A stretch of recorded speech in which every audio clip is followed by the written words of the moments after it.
A government report out Thursday shows America's birth rate is the lowest it's been in 30 years. The downward trend will leave a smaller share of young workers paying into Social Security and Medicare. More than 3.8 million babies were born in the U.S. last year. That's the lowest number since 1987.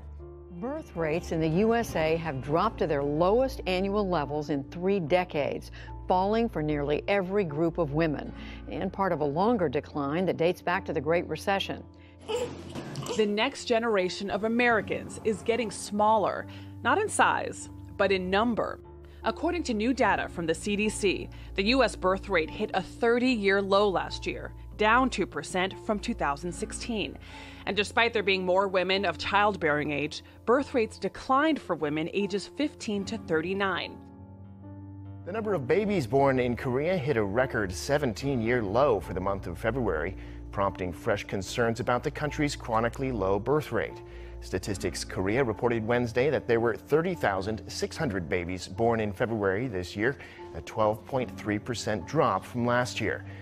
Despite continued efforts to tackle South Korea's chronically low birth rate, the numbers dipped again last year, reaching another record low.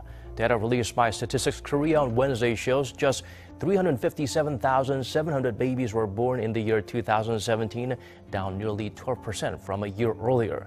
The nation's fertility rate, or the number of babies that a woman is projected to have during her lifetime, also fell to 1.05 last year from 1.17, marking a record low as well.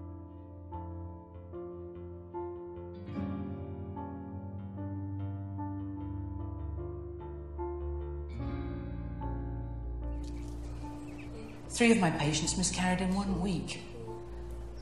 Others were in their 5th and 6th month. Managed to save 2 of the poor babies.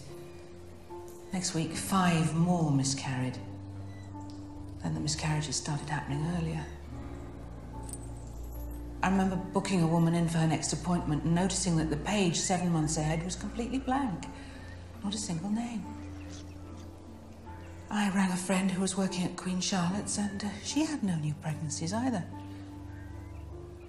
She then rang her sister in Sydney. And it was the same thing there.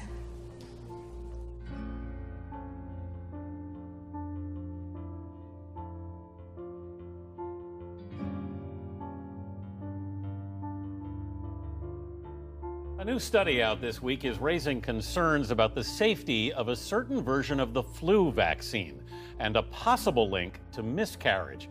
Women who had been vaccinated in 2 consecutive seasons and had a miscarriage within 28 days of getting the vaccine.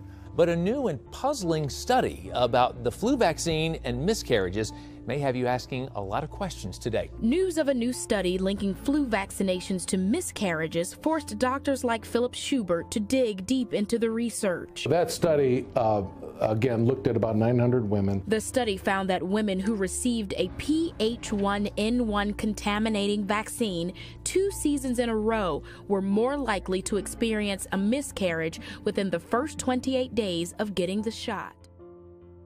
The body of a CDC employee who disappeared without a trace more than a month ago was found this week. But what happened to him is still a mystery. Timothy Cunningham was 35, Harvard educated, and a leading disease specialist at Atlanta's Centers for Disease Control. On the mysterious disappearance of a government scientist. Timothy Cunningham is an epidemiologist at the Centers for Disease Control and Prevention in Atlanta, Georgia.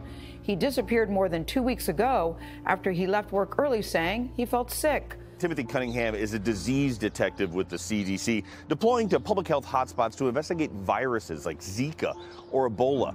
The 35-year-old CDC scientist reportedly lived alone. His next-door neighbor, Viviana Torrey, says Cunningham said something odd to her husband the day he disappeared. He told my husband to tell his wife, me, to erase his cell phone number from my cell phone. of this CDC worker now has some answers to his months-long disappearance. Authorities confirmed his body was pulled from the Chattahoochee River. His badly decomposed body was found Tuesday night in the Chattahoochee River along Donald Lee Hollowell Parkway.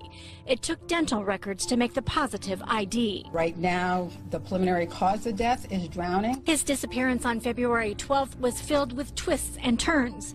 From a disturbing text message his parents say they received, but would not go into any detail about his frame of mind. Did he leave willingly, unwillingly? Did it have to do with work? Police aren't spilling much, but he certainly had a job no one would walk away from, and it was no ordinary job. The 35-year-old was likely making six figures, according to sources, a Harvard-educated scientist at the CDC.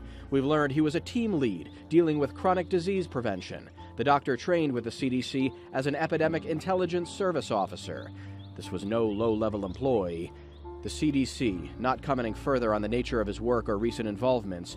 Employees telling me late today they've been instructed not to talk of this until higher-ups do. Probably one of these numbers is going to have to get pretty near to zero. That's back from high school algebra. But let's take a look. First, we've got population. The world today has 6.8 billion people. That's headed up to about 9 billion. Now, if we do a really great job on new vaccines, healthcare, reproductive health services, we could lower that by perhaps 10 or 15%.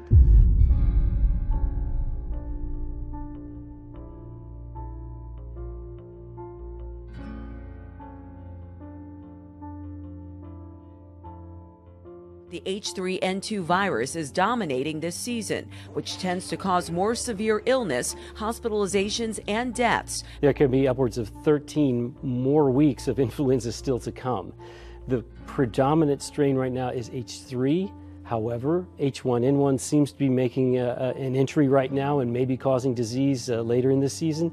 And then influenza B notoriously shows up late and can affect both older and younger individuals. Reported this month on children experiencing psychological side effects at times after taking the popular flu treatment Tamiflu. Stephen Wallen, about to turn 2, looks as calm as could be for someone in an ambulance after having seizures at home.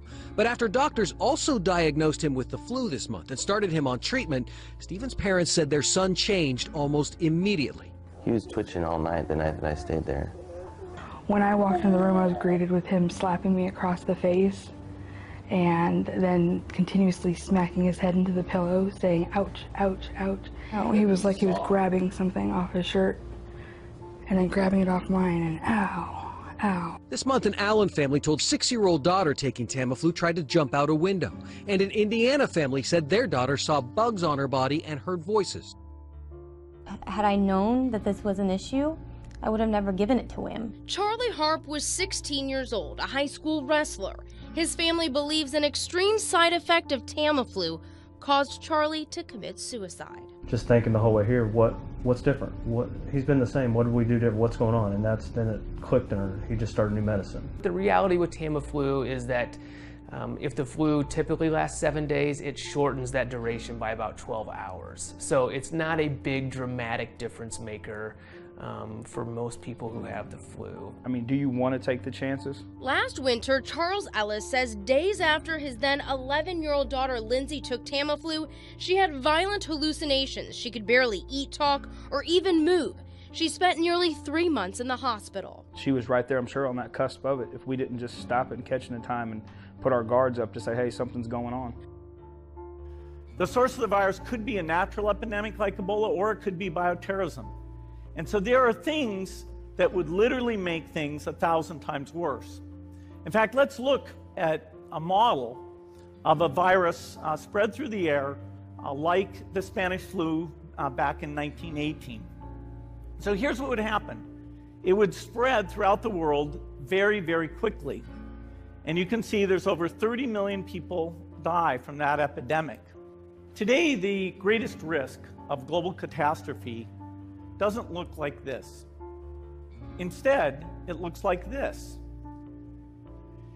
If anything kills over 10 million people, it's most likely to be a highly infectious virus rather than a war.